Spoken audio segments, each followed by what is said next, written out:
everybody for coming in tonight. I know most of you. My name is Lois Lundin. I'm the director here. This is my friend Robert Tublos and his wife. And your name is escaping me. Richie. Thank you. Thank you for coming here tonight and for bringing your art. It's beautiful, and he's going to tell the stories. Enjoy the stories. And I'm really curious to hear afterward what touched you, what moved you, what made you think a little bit differently. These pieces made me think differently. Robert, thank you, and I'll just turn you loose. All right, hey, thank you. All right. All right, hey, good evening, everyone.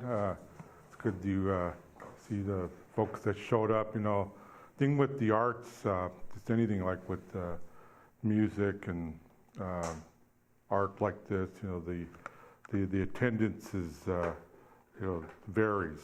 If it's like a well-known artist, everybody shows up for that, and if it's a well-known musician or rock band, everybody shows up for that. But for the artist that's starting out or doesn't have the big name, or the musician, same thing. You know, it's like attendance is always low, but you know, the ones who come out and support the arts, you know, that's a cool thing, great thing. You know, at my church in South Minneapolis, All Saints Indian Mission, we have a monthly music series.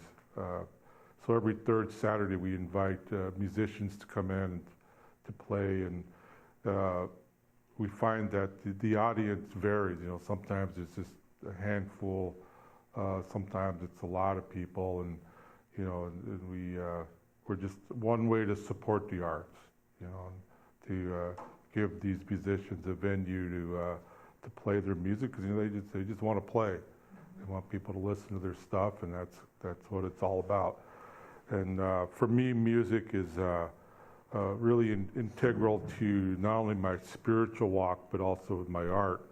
You know, I always say my musical taste is very eclectic.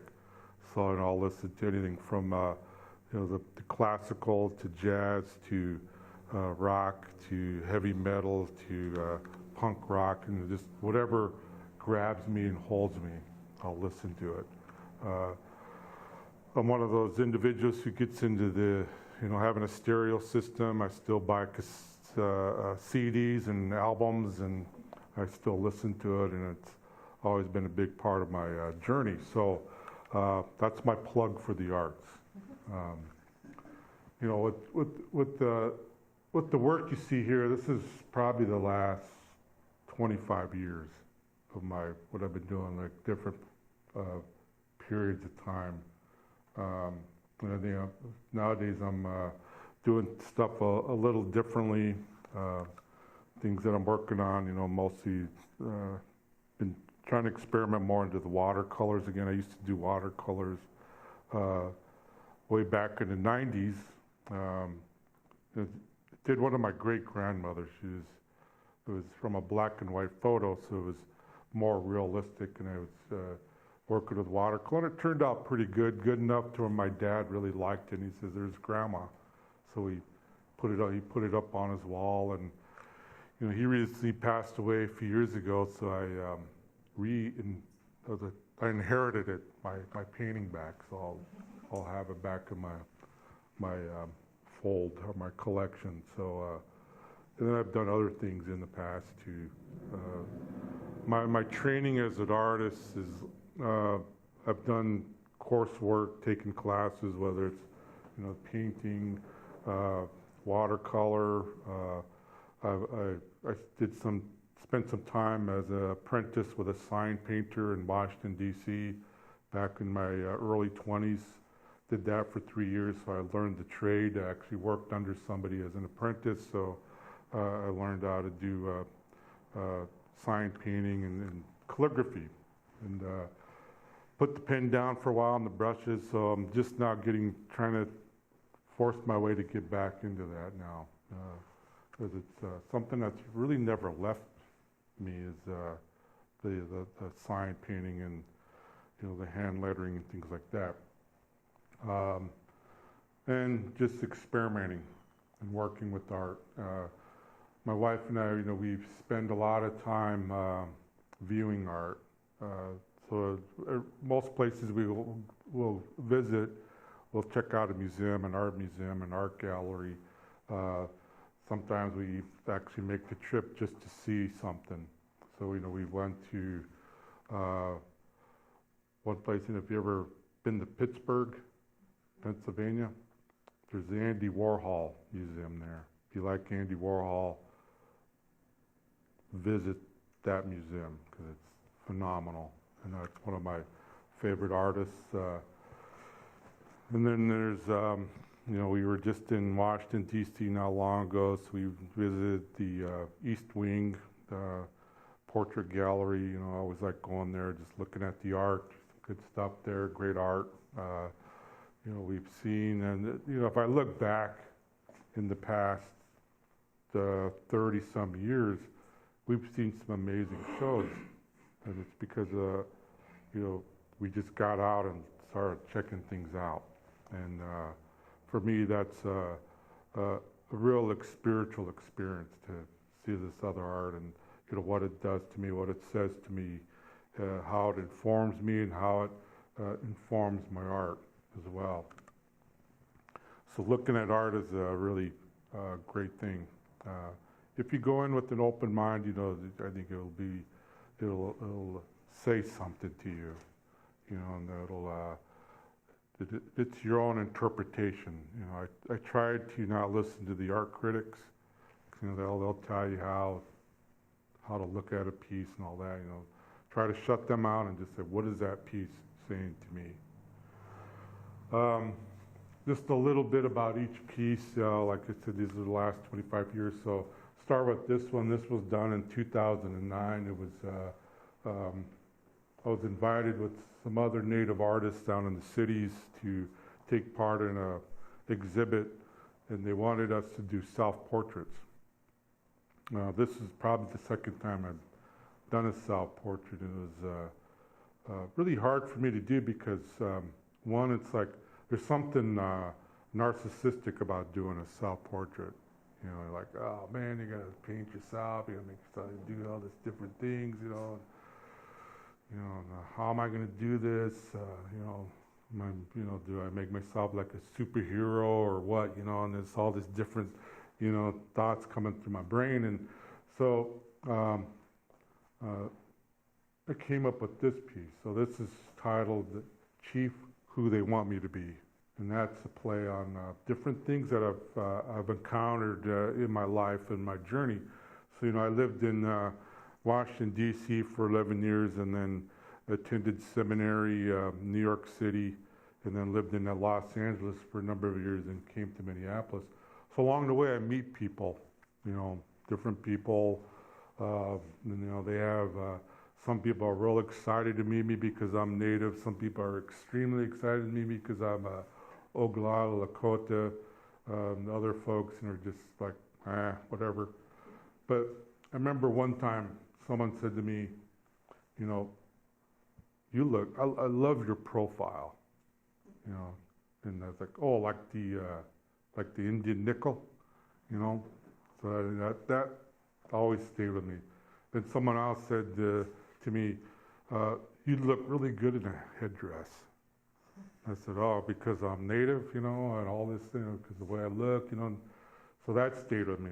And then, of course, the whole imagery of the red blanket, the Indian with the blanket, right? And then you have the background with the nice blue sky, and then the puffs of clouds, So that's another romanticized stereotype. When a friend of mine first saw this, he goes, oh, that's like smoke signals. So I said, yeah, I'm going to start using that. So these are like smoke signals. So it's another stereotype. So as a play on that, it's what people want me to be this, not this. I'm an Episcopal priest. I'm an artist. I do all this crazy looking work. I've lived all over the place. My wife's from Northeast Georgia. We've been together since 1986, and we've lived all over the place, and we've met so many different people, and we've been to so many different places, and it's just it's been a fascinating journey for me, to be on. And it's not even over yet. So Chief, who they want me to be. So what I like about this too is just I like texture. So if you look at it, there's a lot of texture in there, and this, one of my favorite artists is Jackson Pollock. That does all the splatters and stuff. So I love.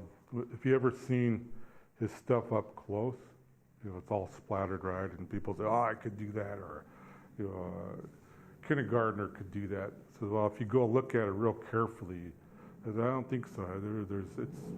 It might look like chaos, but there's something planned about it. We went to a retrospective of his work, and it just blew me away. I still think about it. Some of the paintings. So, Chief, who they want me to be.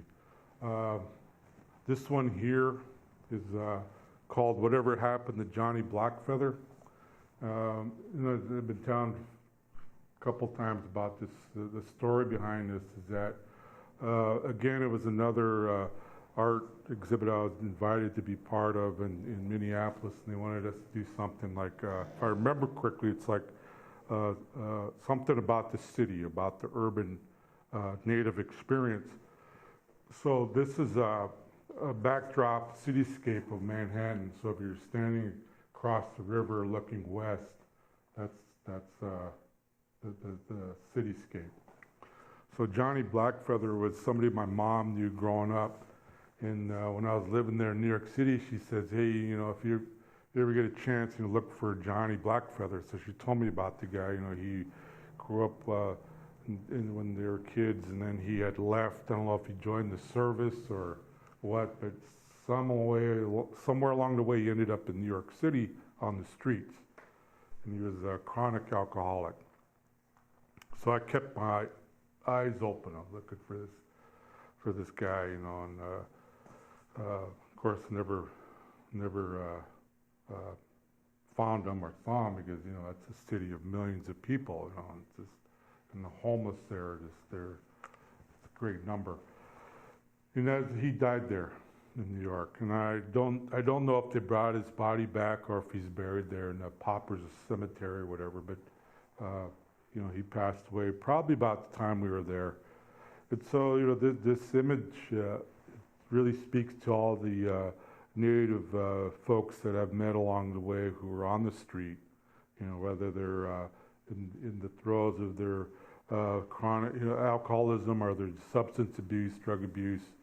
I befriend them, because you could talk till you're blue in the face, like, you should get sober, you really should get it together, or, if you just do this, or you do that, or sometimes maybe all you could do is just say, "Hey, how you doing?" And shake their hand and listen to their story, and, get down there with them on the street, and be with them. And there's a number of folks that I've befriended along the way here down in Minneapolis, and they have a tough time. They have a long, sad story, probably not much different than Johnny Blackfeather's, and I buried a few of them. It's a tough thing. It's a tough existence, and all maybe one could do is just respect the dignity of that person. So that's what that's about, that painting. And I kept this one just for that reason. It's like, people have offered to buy it and stuff, but I'm like, nah, this is something that just really pulled me in. The next one is called Matoaka. You all have the card. You've seen the card. There's a prayer that was pinned for this one. So that's also known as Pocahontas. Some years back, a native Hawaiian priest, Malcolm Chun, had commissioned me to do this piece. He came to me one day and he goes, "Hey, I want you to do an icon of Pocahontas." I was like, "Pocahontas, huh?" I was like, why? So he told me the story. He said, well, we think that she was the first Native woman baptized in the church. If you know the story of Pocahontas, of course, she was a young gal. She was kidnapped by, was that guy John Smith or whatever his name was, and then taken back to England, and that's where she died, and where she's buried too. So when he told me that story, it put a whole different spin on it. So I wanted to do this in sort of the style of the icon. So it's not how an iconographer would do it this way. If you've ever seen a real icon, they really get into the process of it. So there's the carving the wood, there's the paint that's used, the selection, the imagery, the story behind it. So it's a really deep, meditative, prayerful process. So mine wasn't that deep, so it was more about the image that I was more concerned about. So came up with this image, where this image of Mato Aka, just grimacing, kind of angry, kind of at peace. Try to get this image where taking her back from Disney and Hollywood. And then when I did this painting, it was on the banks of the James River in Virginia, directly across from her ancestral village, where it used to be. So I did it on the banks of the James River, so it has significant placement from when I did this. So it was an interesting process. I did it in like one night. Really wanted the colors I chose and everything else. So I was really happy how the way it turned out. These two here, this one and this, they were done early 2000s. They're Stations of the Cross. This is Station 9 when Jesus falls down the third time. So I wanted to just catch this image where he's just hitting the ground, just like thud, right? Then you have the crosses coming down, raining upon him. He's trying to get back up, blocking his fall with his hand. That's more inspired mostly from Lichtenstein, the artist who used comic art as part of his methods, which I really like. If you ever see his work, it's pretty cool stuff I like. As well as like Keith Haring, another artist that I really get a lot out of. Then this piece over here is Jesus dies on the cross. Wanted to get at something more about sort of playing on with the boxing trunk. So Everlast, the brand Everlast, and use for Everlast. So Jesus dies on the cross and his resurrection. So Jesus lives. That's what that says.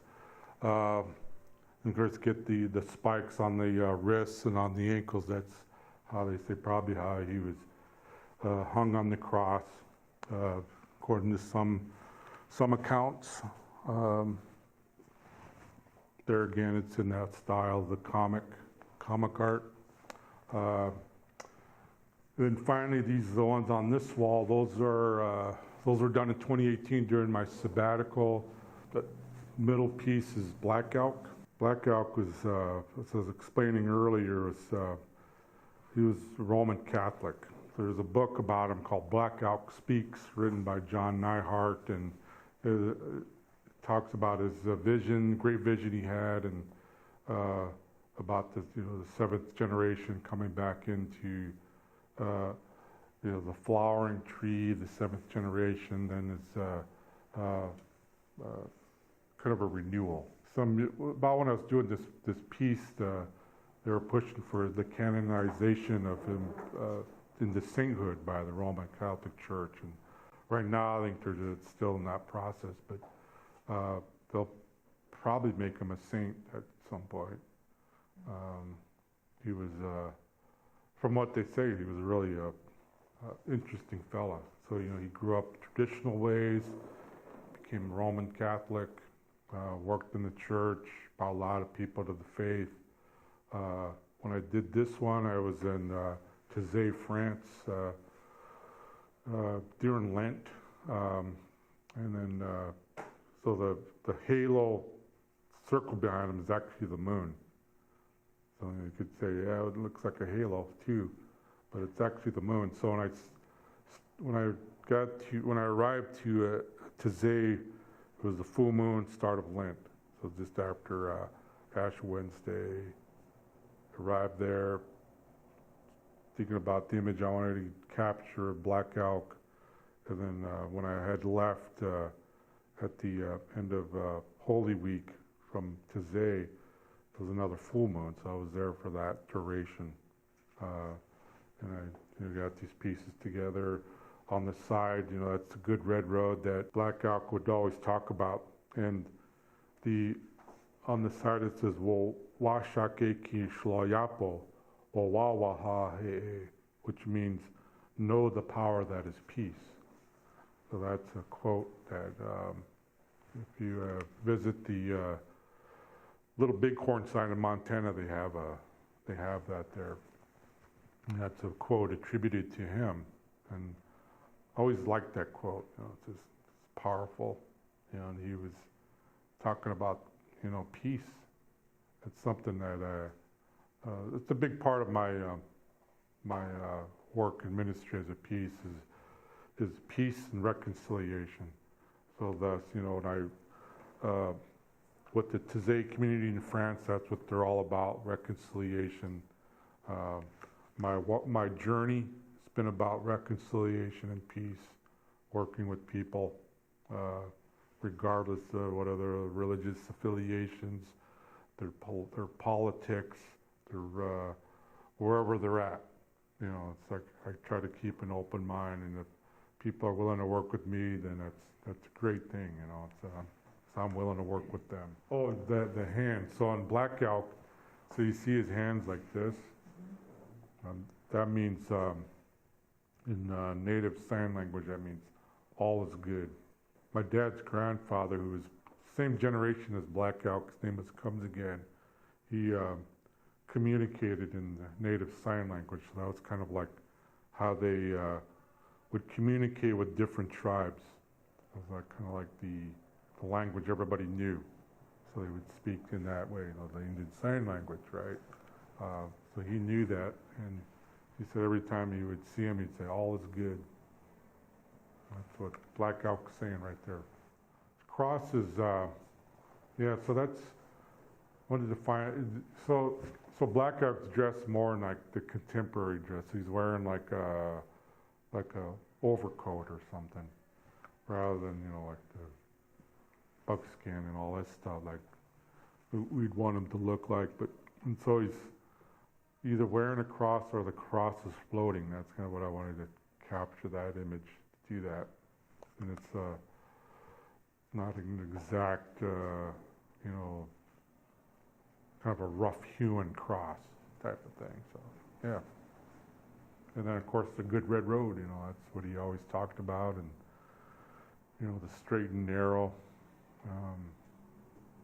that we're all on when we're on this journey, I think.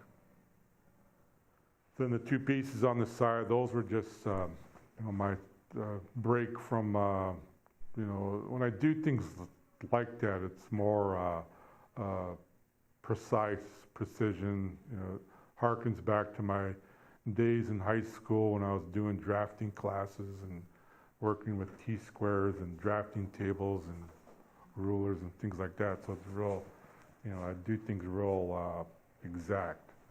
So this was just kind of a breakaway from that.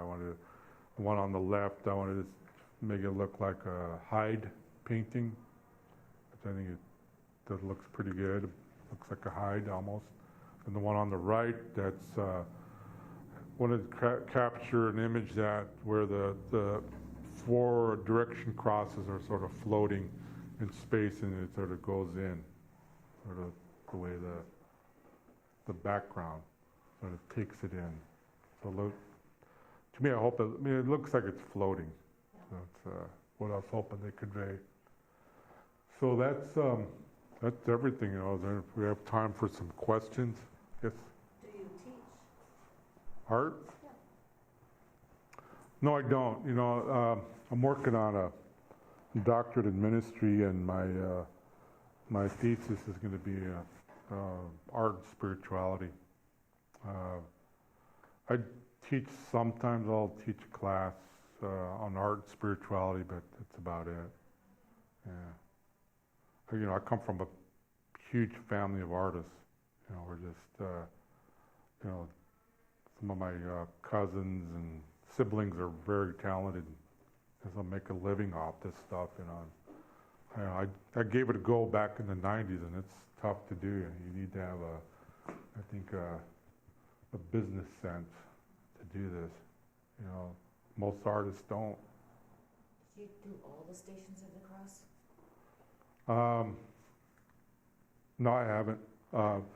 I've been asked to do something for the Episcopal Diocese of West Texas. They have a church camp in the Rockies. They wanted me to do the stations there. So I have to think of something that's going to withstand the weather and all that stuff. So it's all up here right now. I'm just trying to figure out what it's going to be, what kind of material I'm going to use, stuff like that. So Robert, how about the list of soldiers regarding that one? I don't know if you mentioned that, did you? For that? Did I mention that? So that was, these two pieces were done for Stations of the Cross. Was numerous artists were invited to take part in this. It was on Good Friday at All Saints in Beverly Hills, and I was given these two stations to do. So this one was I set at the foot of the altar, so it was laying on the floor flat. And I, at the time, got all the names of all the military servicemen and women who were killed in action up to that point, so in Iraq and Afghanistan. So the list at the time was a few thousand. So and I did it on just regular pieces of paper, then taped them all together, and it ran all the way down the aisle of the church. It was a long list. I mean, I was kind of blown away. So then I put all these candles leading up to where Jesus dies on the cross. And, it was I haven't looked at the recent number and how many we lost there, but and that's not even including on the other side, civilians, and number would be huge. So, tragic and sad. Robert, could you tell us about the Niobrara commemoration The Niobrara. convention that's carried out? So that's What? Yeah. it's the, just. the history of that. Well, I mean, it's just a gathering of all the native churches out in South Dakota. Then they gather every June, meetings. Used to be really big, but like every gathering in the church, it's getting smaller and smaller. It's interesting if you compare the church attendance with the arts. It's really the same in a lot of ways. It's remember had a gathering with some people who ran theater companies and venues and things like that, and when they were talking about attendance and trying to get people to attend their performances, they said it was really hard. And I said, it just sounds just like the church. Mm-hmm. I said, I don't know if there's a correlation there, or if it's just coincidence, or people just too tied to their screens, or are they too afraid to go out? Who knows? It'd be interesting study to do. But didn't you have one in Pine Ridge here a few years ago, and Bishop Curry came and participated? And, Oh, the Niobrara? yeah, the Niobrara. Yeah, we had Bishop Curry and Archbishop Don Tamahere. He's Anglican bishop in New Zealand. We do some work with the Maori there in New Zealand, so we've been there a few times. And yeah, they got some pretty cool art. You know, the things they do. Kind of like the tribal art stuff is really interesting. The huge the stories behind their art, really amazing. Especially if you get somebody real knowledgeable about the symbolism of it. You know, they'll talk all day about something. You know, it's just really good stuff. I think that there's a lot of truth in what you said too about how the people are not coming out for arts. They're not coming out for church. They're not. We see that here too. It's changed, and I don't know what the secret is to touch people, to get them to come back out again. I don't. We haven't been able to figure that out either. Yeah, it's interesting. You know, when we went to the it was like the Louvre in Paris, and you know, it was so I wanted to see the Mona Lisa, right? So everybody wants to see the Mona Lisa, and there was like just hundreds of people seeing that one, and it's not that big. It's like maybe this size, right? And it was almost like, you know, you could walk up to it, but you have to keep going, you know. And there's so many people wanting to see that. I was like, and thinking about that is like, well, nice, you know, it's a famous painting done by a famous artist. You know, there's a lot of paintings like that, but how come it's not like that for, you know, do you have to be famous for people to see your stuff? I don't know, it's just like, it's crazy. And did you get the same depth of an experience from that as I did hearing about Chief who they want me to be? No, because you couldn't really look at it, no. You don't. No. Yeah. You know, And just, that's the thing that I wish that, I mean, I sit here and I think, we need to do this more, yeah, right? Because the way that it touches, that's what I want people to get. I really Yeah. do. We just have to keep at it. that's right, Yep. yeah. Can you tell a story of your Jimi Hendrix painting and your brother and what the expectations are of Native artists? Oh, yeah, so I was going to bring it, but I decided not to. It's, one I did at Jimi Hendrix, you all know Jimi Hendrix, you know. So I did it in, it's acrylic on paper, so it's in blues. And you know, it's not a big piece, you know. So I was really happy with it, you know, and so much so that, you know, like I didn't want to part with it, so I kept it. So it's in my private collection. So it was part of a show. It was a family art show, you know, and you know, all my relatives, at least at that point, were doing, you know, mostly native themed art. And my brother, who's a year older than me, he's a political cartoonist. He just got an award for his work. What's the name of it now? Herblock Award. It's a big deal in the comic world. Yeah, we went to that.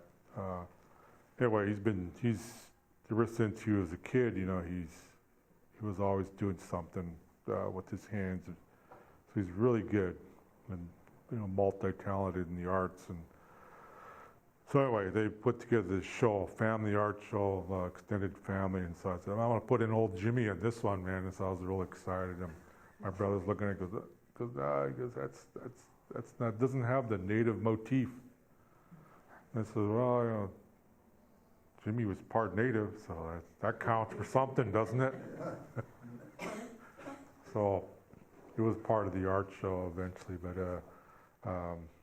you know, it's like, you know, there again, you know, I don't want to be, you know, pinpointed on something or defined on something. I want to be able to just sort of do what I'm called to do in my art. So whether it's, Christian themed art or native themed art or something that says something about current social situations or whatever, it's like I try to bring in everything I've learned. My undergrad degree was in American history with a focus on federal Indian policy, and that certainly comes into my work. So everything has a lot of thought behind it when I do my work. So hopefully it's going to push people to learn more about things. To take one deeper. I think that's what art's about, for me anyway. That it pushes me and pulls me in, to want to learn more. So it's what do they call it? Woke. So I was awoken a long time ago. So yeah, I think it's good stuff. I want to learn. That's what gentleman here was talking about. Wanting wisdom and having the questions, and searching for that, and that's kind of where I'm at too. I'm always got the questions and never quite find the answers, but I'm on the quest. And I think for me anyway, the arts help that pull me along. And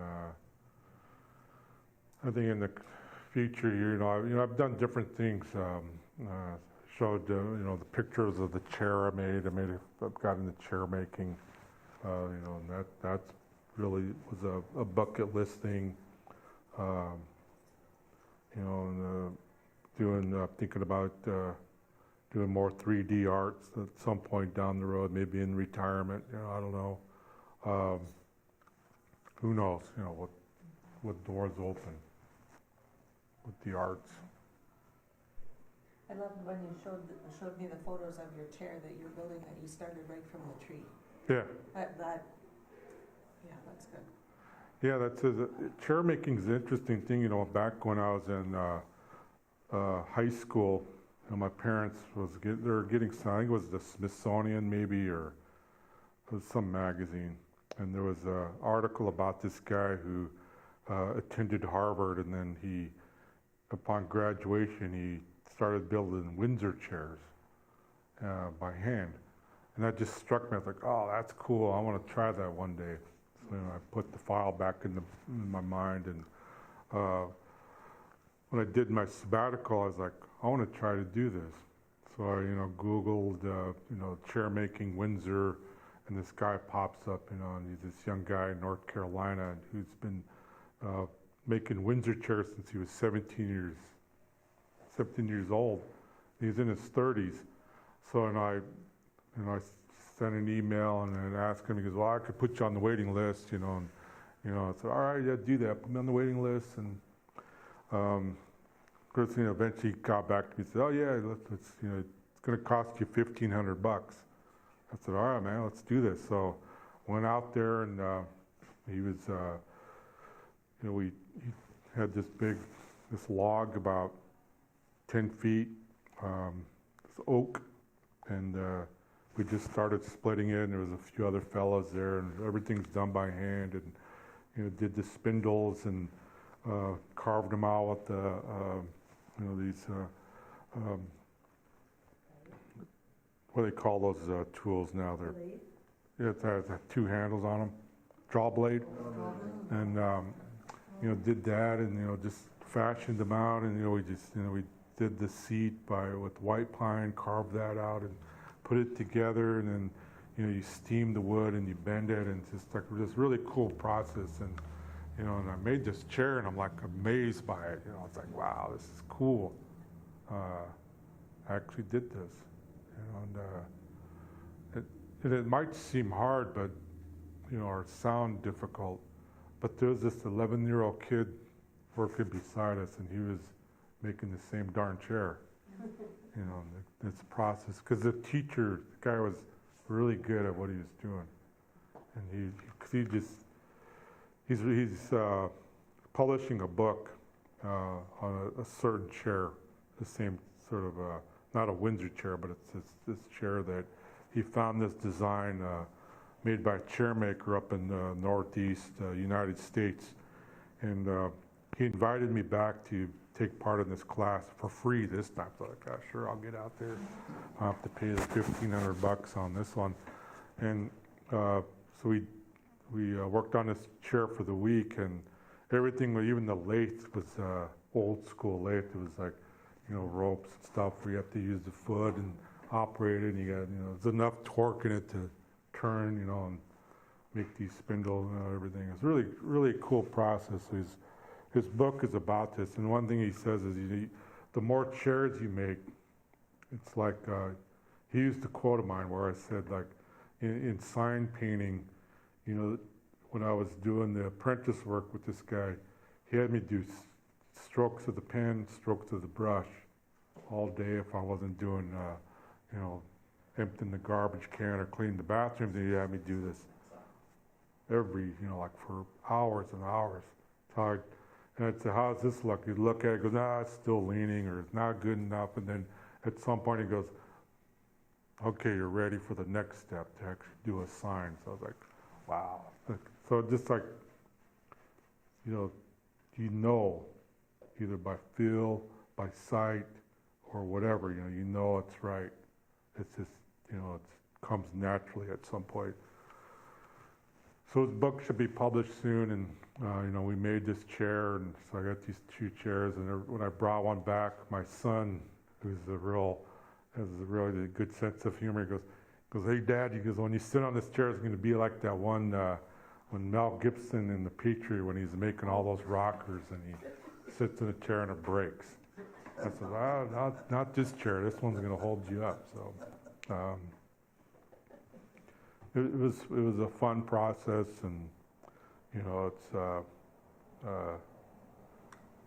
you know, know if I'll make another one or what, but it was certainly fun to work with those kind of tools, you know, and it's certainly not in my ancestral history, right?